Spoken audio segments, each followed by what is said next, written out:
Olá, aterrorizados! Aqui é Angel Black trazendo mais histórias de terror para vocês. E antes de prosseguirmos, quero falar com você aí que ainda não é inscrito aqui no canal, que você considere assistir o vídeo. E se gostar, se inscreve aí, vai, deixa o like, compartilhe o vídeo com mais pessoas e ativem as notificações para não ficar de fora. Sabe como você faz isso? Vai lá no coraçãozinho, clica na opção todas e aí sempre que eu postar algo novo aqui na plataforma, ó, de pronto você vai ser notificado. Ah, e se você não gostar? Também, ó, não tem problemas. Compartilhe com os seus inimigos e se vingue deles. E agora, né, vamos ao que interessa, que são nossas histórias sobrenaturais.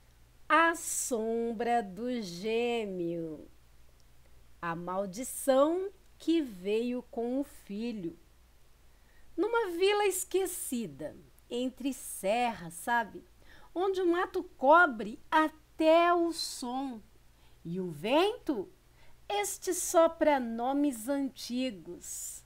Neste lugar, nasceram dois meninos em uma noite em que a lua se escondeu. O nome de ambos, Elias e Estevão. Eram gêmeos idênticos, bem, idênticos apenas no corpo, mas não na alma.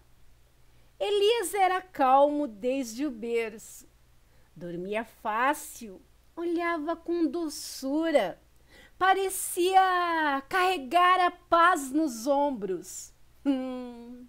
Já Estevão chorava sem parar, mordia o irmão, rasgava os panos do berço com as unhas e sorria quando via alguém chorar. Aos poucos, estas diferenças ficaram impossíveis de se negar. Elias ajudava nos afazeres, consolava a mãe, cuidava dos bichos. Enquanto isso, Estevão, ele torturava as galinhas, cortava o rabo dos gatos, empurrava os colegas da escola ribanceira abaixo e jurava que foi um acidente. Ah, e ria quando alguém via. Aos 14 anos de idade, Estevão começou a sumir, desaparecer durante a noite. Ele voltava com as roupas rasgadas, com os olhos vermelhos, com o corpo coberto de lama. Foi então que o pai viu. Estevão não era mais só perverso. Além da perversidade, ele era algo que não era humano. Ele era algo sobrenatural. Ele era um lobisomem. Mas o mais assustador é que ele já era um monstro antes da transformação. Parte 2. A proteção que corrói. A família tentou de tudo. Rezou, acorrentou, benzeu, mas Estevão escapava, rasgava cercas, degolava os animais.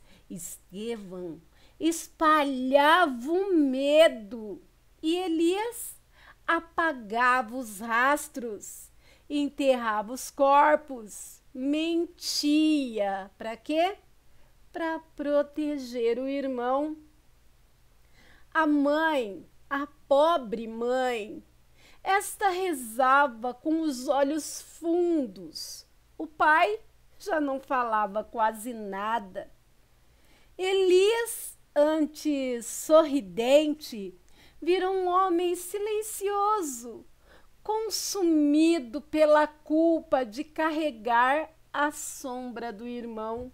Já Estevão, por sua vez, parecia se alimentar disso, do medo das pessoas. Deixe-me explicar. Ele provocava, deixava marcas de garras nas portas das casas vizinhas, só para ver o terror se espalhar. Ele queria ser temido, e era. Parte 3. O amor e a ira. Foi no campo, sob o sol do meio-dia, que Elias conheceu Amélia. Moça de olhos firmes, jeito doce, uma força que não se explicava. O amor entre eles cresceu rápido, cresceu limpo, tão límpido como a nascente de um rio. Quando Estevão viu, não sentiu amor, sentiu posse. Tentou se aproximar e foi rejeitado. Amélia disse que ela podia sentir, ela podia ver que vinha algo podre dele. Estevão sumiu e voltou na noite seguinte. O maldito invadiu a casa da moça, rendeu os pais e levou Amélia à força. Quando foi encontrada a pobre, 2 dias depois, estava em estado de choque, rasgada, ferida, e seus olhos antes que tinham tanta força, agora não passavam de olhos vazios. E ela só disse uma frase: ele tirou minha inocência com brutalidade. Elias não chorou, não. Elias não gritou, mas Elias agiu. Parte 4. A emboscada. A armadilha montada em silêncio.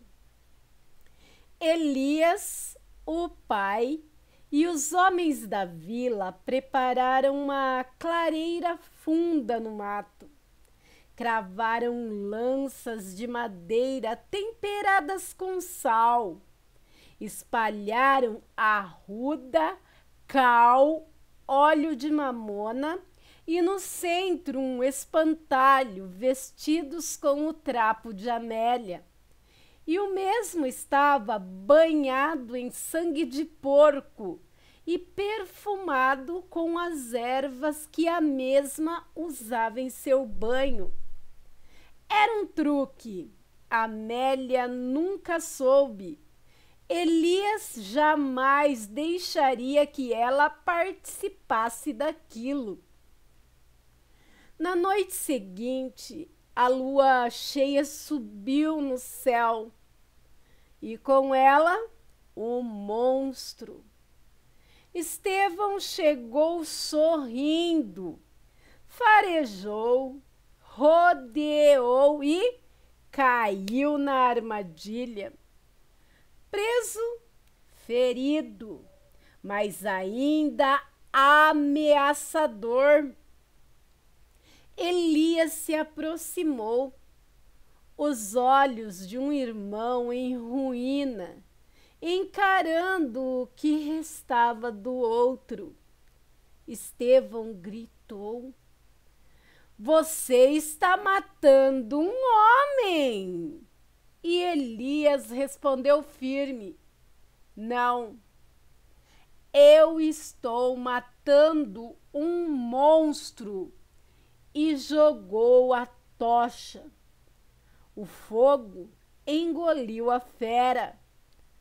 A mãe chegou por último, olhou para as chamas e disse: se você, meu filho, tivesse chorado uma única vez, apenas uma vez, talvez Deus tivesse piedade de você. Dizendo essas palavras, a mãe vira as costas. A luz que ficou. Esta é a parte 5. O fogo queimou até a madrugada. Os homens vigiaram em silêncio, como quem vela um demônio. Quando amanheceu, só haviam cinzas, ossos e o cheiro de coisa que não devia ter existido. Ninguém mais ousou falar o nome dele em voz alta.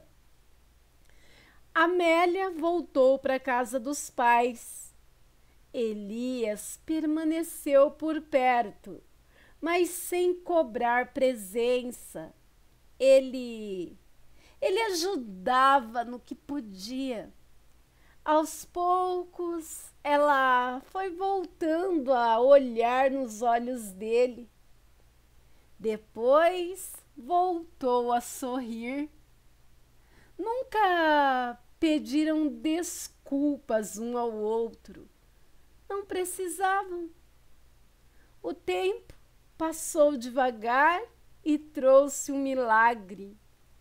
Amélia engravidou. O menino nasceu forte, quieto, com os olhos claros de Elias. Quando perguntaram o nome do pequeno, ela respondeu sem hesitar: ele vai se chamar Luz. E onde antes havia sombra, nasceu uma promessa de paz. Fim. Por Micaia. Aterrorizados, trata-se de um conto, mas há muitas histórias reais bem parecidas, não? Pessoas próximas, mãe, pai, irmãos, família, que às vezes vêm ao mundo só para tentar destruir a vida do outro. Às vezes a inveja, a falsidade, tudo de ruim vem da pessoa que menos esperamos. Às vezes vem da pessoa que a gente jurava que tinha vindo ao mundo para nos completar, para nos proteger, não é verdade? E vocês conhecem histórias parecidas? Se sim, deixe aí sua opinião nos comentários. Ou melhor ainda, envie para o e-mail do canal e compartilhe conosco. E depois dessa história aterrorizante, vamos seguir para a próxima de hoje, que não é tão aterrorizante assim. Bora lá? Farofa, sangue e dendê. A crônica das lobas Rose e Rosemarie e do babalorixá que flertava com o impossível. Vamos ver do que se trata? Parte 1. O homem que fez a lua girar ao contrário.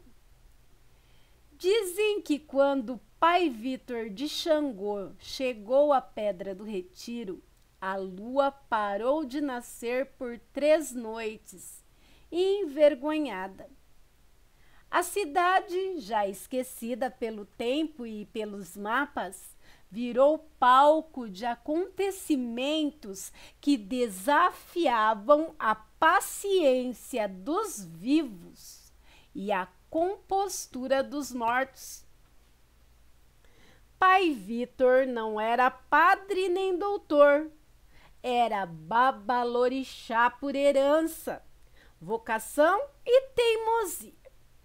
Filho de uma benzedeira muda e de um sanfoneiro que só tocava com uma mão.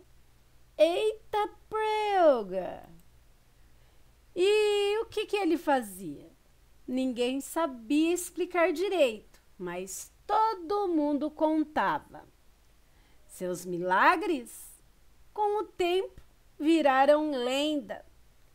Milagre número 1. Deu um banho de ervas em um bode endiabrado e o bicho virou cordeiro por 3 dias inteiros. No 4º dia, comeu a orelha do prefeito. Milagre número 2. Converteu a fala de uma mulher fofoqueira em canto de cigarra. Ela agora só se comunica no verão perto do riacho. Milagre número 3. Fez chover dendê durante a procissão de Santa Bárbara. As beatas escorregaram e dançaram candomblé sem perceber. Milagre número 4. Enterrou um retrato do sogro numa encruzilhada e o velho esqueceu o próprio nome e vive até hoje se chamando seu moço para todo mundo. E entre todos esses feitos, o mais indecente e poderoso era um só. Fez a loba Rose se apaixonar. O amor mais forte que o dendê. Loba Rose era filha do mato e da lua, nascida entre os paus d'arco e os lobos calados. Nunca tivera medo de homem, de padre e nem do próprio diabo. Mas o olhar do pai Vitor, este era diferente. Ela dizia que ele tinha olhos de trovão contido, voz que não pedia licença e cheiro de folha queimada. Ele, por sua vez, dizia que Rose era mulher demais para viver a vida inteira em uma só forma. Por isso ela virava loba. Na primeira oferenda, ela só observou. Na segunda, sentiu o cheiro da farofa. Na terceira, beijou ele por cima do alguidar fumegante. Aí nasceu o que os amigos chamam de feitiço de ventre e pressa. Deixe-me explicar aqui para melhor entendimento.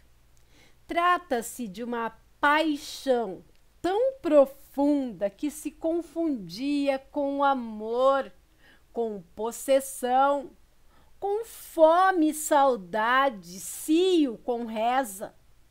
Rose nunca mais foi vista fora da mata sem um pano vermelho no pescoço e uma vela na bolsa. Pai Vitor, por sua vez, começou a despachar as oferendas sempre com um dendê extra, sabe? Para ver se ela vinha. E vinha. 3. Rosemarie, a justiceira de estômago fraco. O problema era a loba Rosemarie, justiceira autoproclamada das matas. Dizia que tinha nojo de feitiço, medo de alma e alergia a despacho. Mas ninguém nunca entendeu porque toda oferenda do pai Vitor aparecia com os dedos afundados na farofa, ou seja, marcas de dedo na farofa. e o copo de marafo vazio. Rosemarie roubava oferendas escondida. Depois vinha dizer que era missão divina. Eu só vigio para ver se tá tudo certo, mas saía tropeçando e rindo. Dizia que macumba não prestava, mas engolia até a vela do melado. Um dia Rosemarie tentou botar fogo no terreiro do pai Vitor. O fogo se apagou sozinho. Na outra semana, nasceu um coqueiro bem no meio da cama dela. Ela passou a andar armada de sal grosso e preces adaptadas, mas continuava lambendo o fundo do alguidar toda vez que pai Vitor despachava. Parte 4. O desaparecimento. Ninguém sabe dizer se foi vingança, castigo ou recomeço. Mas em uma manhã o pai Vitor, sumiu. O último a vê-lo foi um menino que jurou que ele entrou no rio e virou cobra. Bom, não é de duvidar, não é? O outro disse que ele entrou em uma oferenda e se dissolveu no dendê. Uma beata jurou que ele foi levado por um redemoinho de guias. Rose, na hora, ficou com o rosto e o semblante pesado e parou de uivar. Rosemarie ficou calada por 3 dias, o que para ela era praticamente um milagre. Mas na curva do rio, onde o pai Vitor jogava búzios, apareceu uma última oferenda. Um alguidar vazio, uma farofa ainda quente e um bilhete escrito com sangue de galinha. Rose, minha loba, a carne volta à terra, mas o meu fogo é teu. Me espera na encruzilhada. Parte final. O retorno do pai Vitor e o casamento na lua cheia. Depois do bilhete achado no alguidar, Loba Rose passou a ir todas as noites à encruzilhada, levando vela acesa, fita vermelha no cabelo e um coração tão cheio de saudade que até os sapos começaram a coachar diferente. Ela não falava mais com ninguém, nem mesmo com Rosemarie, que andava desconfiada, rosnando pelos cantos e dizendo: esse homem vai voltar feito assombração. E quando voltar, quando ele voltar, eu vou jogar sal grosso nele, até ele virar purê. Mas em uma noite de quinta-feira, a lua apareceu mais gorda que um pão doce fermentado por milagre, e a cidade, esta ficou em silêncio. Nenhum cachorro latiu, nenhuma velha tossiu, nenhuma alma penada suspirou. Foi então que o chão da encruzilhada tremeu.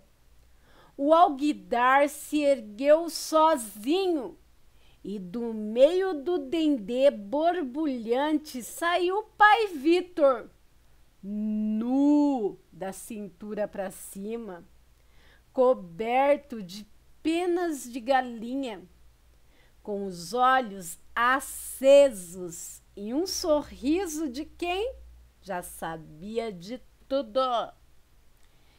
Eu disse que eu voltava, minha loba, sussurrou com voz de trovão terno. Rose caiu de joelhos, não por desespero, mas porque as pernas amoleceram de amor. E Rosemarie? A Rosemarie estava escondida atrás de uma moita e soltou um gritinho abafado de espanto. Ah! E engasgou com a farofa que estava roubando de novo. Milagre nenhum, disse ela, cuspindo farinha. Isso é encosto.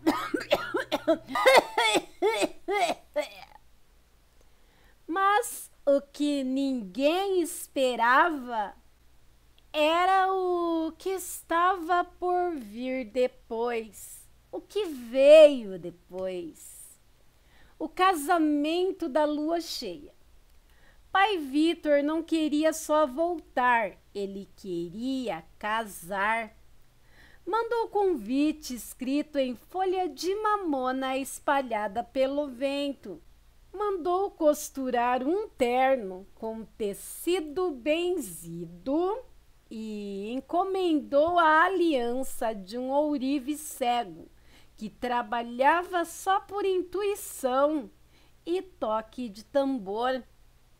A cerimônia foi feita no terreiro com banda de pífano, padre desmemoriado, um Exu vestido de azul turquesa e Rose descalça com véu feito de rede de pesca. O vestido dela foi costurado por uma defunta que se manifestou em uma sessão mediúnica só para isso. O buquê tinha 3 rosas, um dente de alho e uma guia de proteção contra a inveja de loba justiceira. Rosemarie chegou atrasada, de cara amarrada, mas se emocionou quando viu Rose dizendo aceito, com as presas de fora e os olhos marejados de saudade, de raiva, de ternura. Rosemarie comeu a metade do bolo e bebeu o marafo todo. Que seja feliz, mas se ele sumir de novo, eu boto fogo até no espírito, avisou a amiga. A última dança. Dizem que naquela noite os dois dançaram até o chão virar fumaça e que a lua chorou groselha por cima da cidade. Os bebês pararam de chorar. Os cachorros começaram a cantar e os defuntos do cemitério bateram palmas dentro do caixão. Milagre número 5. Um lobisomem se apaixonou por um morto-vivo e viveu a cantar. Milagre número 6. A justiça de Rosemarie foi vencida por uma boa cuia de farofa. Milagre número 7. O amor resistiu até ao dendê fervente da morte. E até hoje, quem passa por Pedra do Retiro jura que vê nas noites de lua cheia Rose e o pai Vitor dançando na beira do rio, com o som de um tambor invisível e cheiro de farofa no vento. E Rosemarie? Rosemarie abriu um buffet só de comidas de oferenda. Chama-se Restaurante da Justiça, mas só serve prato feito de despacho alheio. E toda vez que alguém pergunta por Pai Vitor, ela responde: morrido ele foi, só que teimoso demais para continuar morto. A Ascensão de Rosemarie. O casamento da Loba Rose com o Pai Vitor virou lenda. Festa e ponto facultativo na Pedra do Retiro.